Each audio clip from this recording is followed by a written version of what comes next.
Seni sevdim Yasemin, aşkından olsan emin. Seni sevdim Yasemin, aşkından olsan emin. Senden ayrılmayacağıma inan ederim yemin.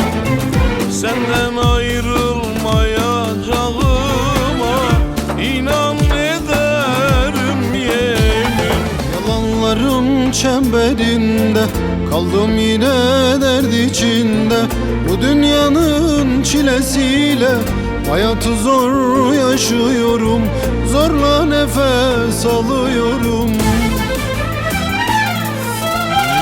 Yüküm ağır taşıyorum, köşe bucak kaçıyorum. Günlerimi sayıyorum, hayatı zor yaşıyorum. Zaman mı değişti yoksa insan mı? Serçeyle karga tarlalar beğenmez, beğenmez. Dilsiz ağızsız bir gelin getirdi. Ay ay ay, kaynanayla kayınbabayı da elinde. Yenmez be, yenmez ana vallah be, yenmez hiç kimseyi be, yenmez. Biner paytona, gider seyrana, oy gelin. Biner paytona, gider seyrana, oy gelin. Gözleri benzer ahu ceylana, oy gelin. Gözleri benzer ahu ceylana, oy gelin.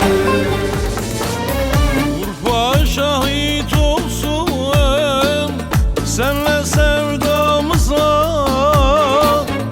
hiç kimse girmesin beni aramıza.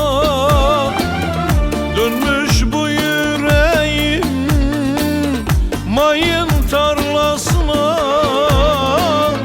sana yandığımı herkes biliyor. Urfa biliyor, her an biliyor. Mekansız yurtsuz eyledin, bir kötüye kul eyledin.